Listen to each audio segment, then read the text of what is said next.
was the craziest black market at your high school? I was the kingpin of a ruthless cartel for 3 years. The market was very challenging to get started in. Some teachers and students sold sodas and snacks for some pretty high prices. To ensure that I'd be able to sell with no repercussions, I went straight to the top. I asked our school principal if I could sell snacks and sodas to raise money for a mission trip. I lied, of course, there was no mission trip. Fast forward 1 week, and I'm at Walmart Labor Day weekend. There's a sale running for 24 packs of Pepsi products for $2.99 each. Assuming I sell all of them at 50 cents, I'd be able to undercut the market and have some more money to profit. It was a flawless plan. The first week of sales goes well. Kids love their sugar. With the sales of sodas going well, it was time to turn my attention to streamlining the process of buying a soda. I couldn't carry several sodas in my backpack on a daily basis. People had to have a place to buy. And so, I hatched a plan. First, I acquired a small lunch cooler, one that had frozen pockets and could keep the sodas cold without needing to waste precious space for ice packs. I bought 20 of them. At this point, I had enough soda to last me the next months. If everything sold, I'd managed to have about $575 a profit to turn around into selling more sodas. At this point, people started hearing rumors of the man who sold the sodas, the plug, they called me. And so business was absolutely booming at this point. I was raking in about 20 a day, but it wouldn't last forever. Another teacher started selling sodas. This teacher had a leg up on me with more options but a higher price. Something had to be done. I was losing customers to the 9th grade English teacher.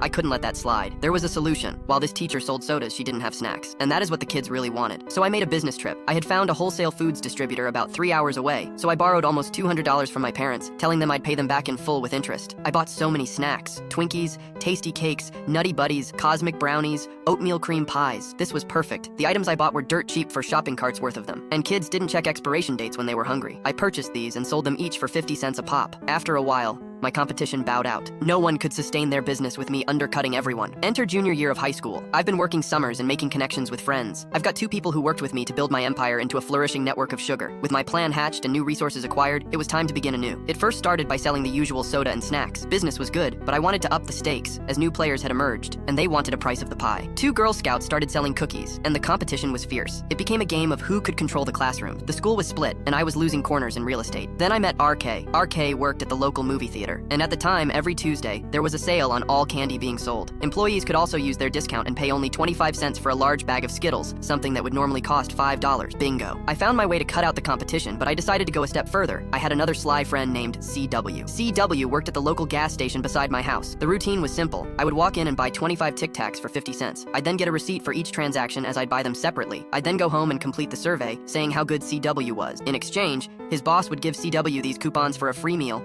as well as raises and promotions. This worked perfectly because CW would then give me those coupons to sell. Those coupons I could sell at too, for a quick increase in profits. These incredible advancements were enough to put the 2 Girl Scouts entirely out of business. I once again had a monopoly on the sugar trade, until about halfway through my junior year, there was a problem. I was getting too big for one locker, and complaints were flooding in that people didn't want to rummage through lockers and not find what they were looking for. This came with an opportunity. I reached out to several of my closest friends and offered them a deal. They let me rent out their lockers in exchange for being able to take whatever they wanted from the store whenever they felt like it. It was a success. With my stock stashed over several different lockers, it was easy to tell people which lockers to go to. But this also came with a problem. People could easily steal my food and drinks without me knowing. So I hired several kids to rotate shifts, keeping eyes on my food and lockers by way of Skype on phones being set up in the lockers for the entire day. At this point, I was getting big, too big. One of my sellers made the mistake of offering a narc some soda in the form, "Do you want to buy some Coke?" The narc took this to be the substance rather than the soda, and thus I was in a pickle. Everyone started pointing fingers, saying I was the supplier. I was pulled into the principal's office with the other student, who accused me of selling the white powder substance. After being presented with the evidence, I explained that I sold Coca-Cola out of my locker. Maybe it was the fact that the faculty bought my drinks or that students stepped up to bat for me, but in the end,